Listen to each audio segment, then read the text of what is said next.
Welcome to Let's Talk Brock. All right, so welcome everybody to this episode of the Let's Talk Brock podcast. My name is Alex. I will be hosting this episode today. We are joined by a very, very special guest. I'm joined today by Dr. Lesley Rigg, the current president and vice-chancellor here at Brock University. President Rigg is very passionate about post-secondary education, and she continues to make an impact on both Brock campus and in the Niagara region. So thank you very much for joining us today, Lesley. Thanks for having me. It's a pleasure to be here. Wonderful. I know for myself personally, I'm very excited to hear a little bit more of your educational and professional journey that has kind of led you here to Brock. So if we could jump right into that, actually, if you could just tell us a little bit about kind of your educational and your work experience that has brought you to your current position as president and vice chancellor here. Sure. I think it's a great question because not every journey is a direct path. Absolutely. And so I wasn't even sure that I'd go to university, but luckily I did make that choice after being guided by a lot of very wise people. But once I made the choice to go to university, it's amazing because what you find is that there are so many things out there that you really didn't know about. And so high school has a very limited set of courses that you take, and you end up with a very narrow view of what's out there to be studied. So in my first year, I was mandated to take this class in physical geography. And within a few weeks of taking it, I thought, oh my gosh, I love this. So that became my passion. And I became a geographer. Geography is an amazingly diverse subject. And I ended up, after several different explorations as an undergraduate into hydrology and biogeography, I ended up in biogeography. But, just a quick word about the path to graduate school, the path beyond undergraduate. For me, it came when two of my professors opened the door to the research world. And so as an undergraduate, two professors asked me to work for them in the summer as a research assistant. And in my final year, I got an NSERC student scholarship to go to Belize in Central America and work with, Dr. Martin Kellman, who has since retired from York University. But it was that door being open for me that changed my world. And so I ended up falling in love with working in the field, getting my feet wet, getting my hands dirty, really sort of digging into the work that sits behind research, the amazing amount of work that people don't really understand fully, or maybe don't even know about, right? So I ended up doing my master's at the University of Colorado in Boulder, my PhD in Australia at the University of Melbourne, and my studies and my research have taken me around the world, and they eventually led me back to the United States, where I was an assistant professor at Northern Illinois University. I worked at NIU for almost 18 years, where I went from assistant professor to associate to full. And then I was an associate dean and then ended up as the vice president for research and innovation before coming home to Canada. And so in Canada, I came back to Alberta, actually, as the dean of science at the University of Calgary, okay, and then to Western as the vice president for research before coming here to Brock. So I'm loving it so far. And I think the amazing thing about an academic or educational journey is you have no idea sometimes what doors will open, what networks you'll be exposed to, what collaborators you end up working with, and where that will take you. It's a pretty wonderful world. Yeah, absolutely. It's so true what you say there with these doors being opened up all the time here in post-secondary. Like just in my experience, I'm only in my fourth year here at Brock, but I've already gotten so many new opportunities in the last 2-3 years that I didn't even know existed. So it is very cool to hear that even back when you were doing your undergraduate, it was a similar sort of thing. So with your title of president, obviously that is a very heavy title. But I think a lot of individuals may have maybe a little unsure of what some of your responsibilities are with that role. Would you be able to kind of just touch on some of the things that you're responsible for as president and vice chancellor? So I think as president and vice chancellor of a university, you are the individual who has the privilege of setting the tone and the strategy for the institution, but you don't set it yourself, right? It's definitely a team game. And I think of really what a president does is helps all those individuals who are on campus, around campus, in our community, our professors, our students, to sort of come together towards a strategy. So I think the president is really the key individual who helps facilitate the strategy and the strategic direction of the institution. And that direction is always a cumulative strategy based on who happens to be at the university, the areas of research strength, the areas of educational strength, the community within which the university sits and belongs to. So it's usually it's a role that's responsive to the students, to the faculty, and to the community. I'd say that it is, if you contrast the role of the president to the role of the provost is the chief academic officer of the institution. And really, I always say the provost runs the show, right?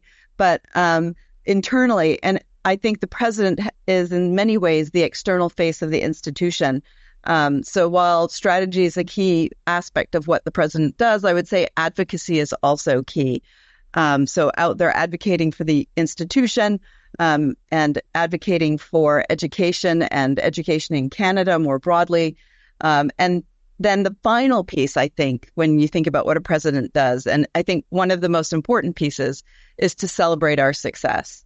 And I think the students see the success daily, and they get to experience it. They get to work with professors who are doing cutting edge research, who are doing innovative teaching and learning. And it's really, for me, I think it's exciting to walk around the hallways and listen to the students talking and seeing what they're chattering about, and watching them interact with their professors and with each other. So it's just, I think while you said it's a heavy job, I'd say that it might be an easy job from the perspective of celebration, because there's so much to celebrate. Right on. Yeah, absolutely. That's a great answer. You did touch a couple times on the Brock community as a whole. And for me personally, I think the Brock community is just so special. You know, it's one of the main reasons why I actually chose Brock as my my undergrad. Why did you choose Brock as your undergrad? Why did I choose Brock? Well, I come from a very small town. I grew up in Tavistock, Ontario. You happen to know where that is. But when I came and toured Brock, the campus, it called to me. And, being a smaller university, but also having that really close community, that approach was very important to me. And it's definitely something that I noticed right away. I can still remember back in my first September here at Brock, it was like the third week of classes, and one of my professors actually stopped me in the hall to see how my first month of classes was going. And I was just confused how he knew who I was, because I was in the lecture hall of 300 students. But it certainly is very special here. I will say that. That's awesome. So from your experience then, what is one thing here at Brock that kind of sets us apart from all the other Ontario universities and makes it such a unique and desirable community to be part of? So one thing is hard. Maybe two things. How about two things? We can do that. Yeah, I think that when I was exploring the possibility of coming to Brock, two things jumped out at me right away. And one I knew about. One was the reputation that Brock has for its student experience. It's a leader in Canada for that. And that's something that I've been passionate about my entire career. When I was in the States, I worked a lot on student experience, and it was something that was sort of front and center in my approach to teaching and learning. So I think that for me, that was the thing that sparked my interest at coming to Brock. The thing that really, the second piece, which was what brought it over the line for me, was the connection to community.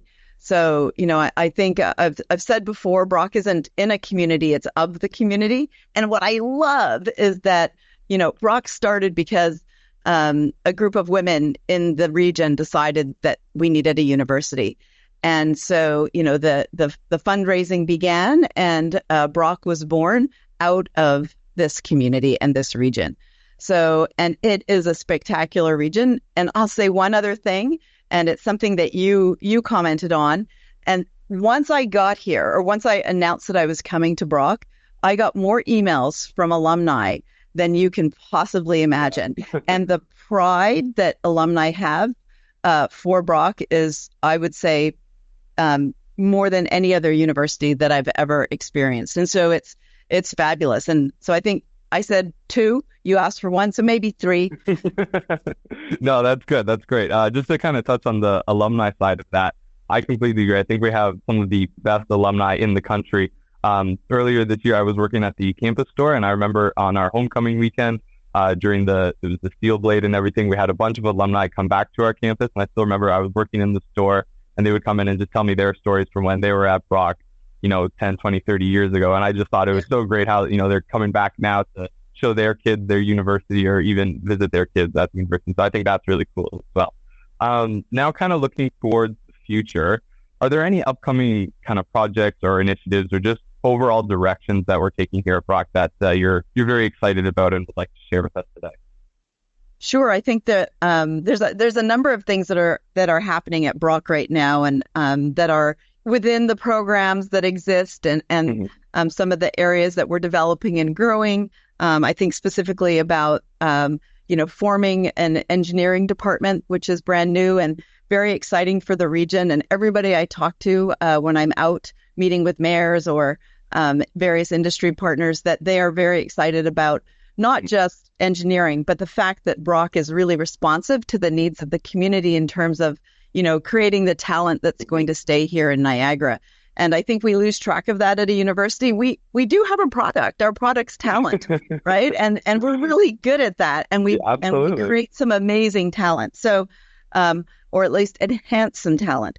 So I think there are sort of the programs that are growing and expanding and being innovative that are coming up. But I also, we're about to turn 60. And I like to say, we're 60 years young, and we're motivated, we're energized, we're ambitious. So we are going to get to celebrate that.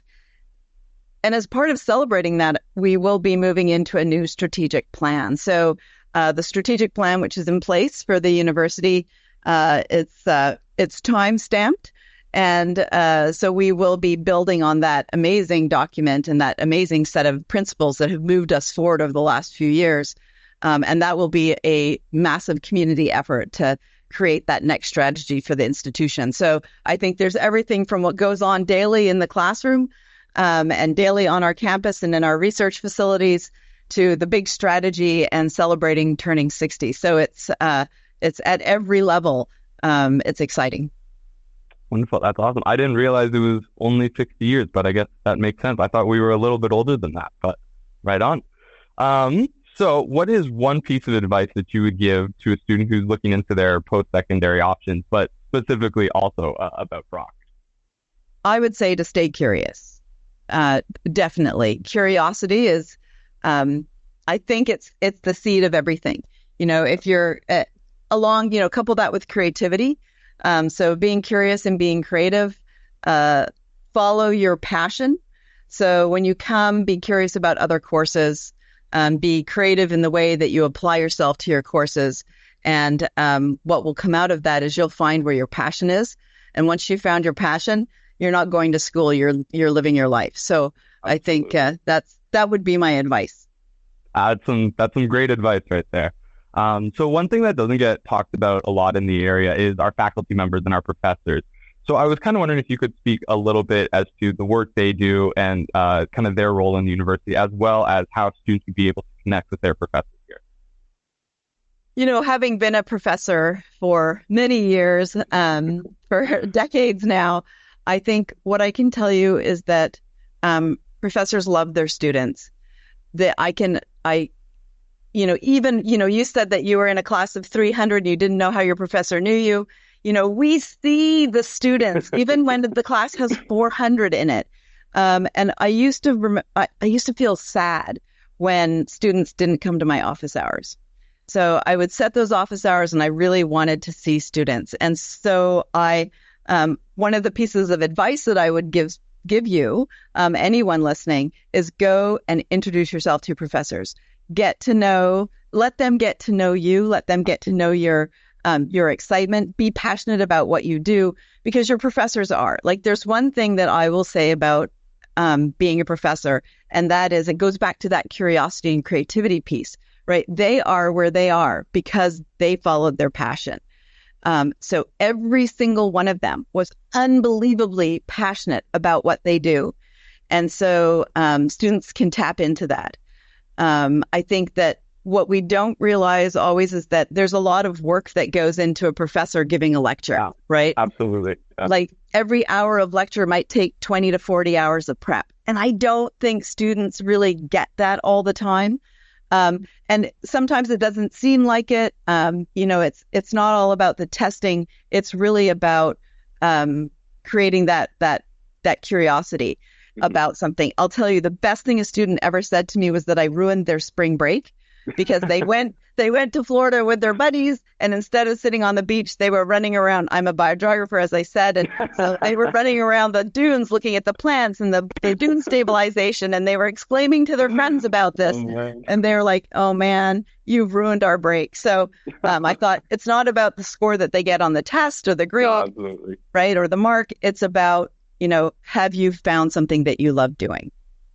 That's really great. Yeah. I love hearing that story of your students there too. That's funny.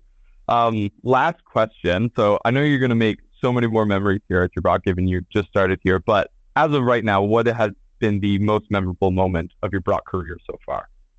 So I think I'd only been here for a few days. That's a great question. I mean, I've actually had a number of them, but the one that really stuck with me was the first open house in the fall that I went to. Mm-hmm. And just to see thousands of students and their parents like coming onto campus and being energized and excited and hopeful, to me that encapsulated what university should be.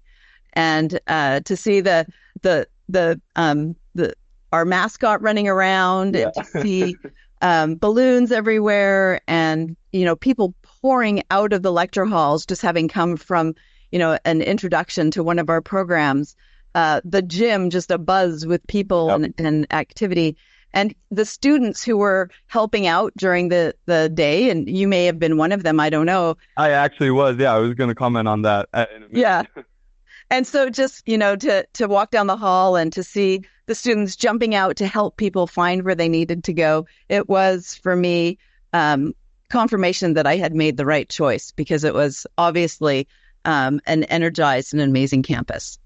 Yeah, absolutely. That was a really big day for the Brock campus as a whole, because that was actually the first time we were able to put on the fall preview day since COVID happened. So even, for me, I hadn't been to one of those since I attended as a high school student, considering Brock University. So it was really cool for me. It was like a full circle moment. I was once that, nervous high school student, and then now 4 years later, I'm helping students make their decisions. So it was pretty cool that you mentioned that as well. Okay, so that is all the questions that I have for you today. So thank you very, very much for taking the time this morning and for joining us. Do you have anything you wanted to add before we wrap it up? No, I just want to say thanks for having me. I'll gladly come back again. I'm excited about where we're going and what we're doing. And we just had open house this past weekend again. We did. So yeah, I can't wait for the next year, the next 5 years, the next 10 years. I can't wait to see what we do and where we go. Thank you so much for having me.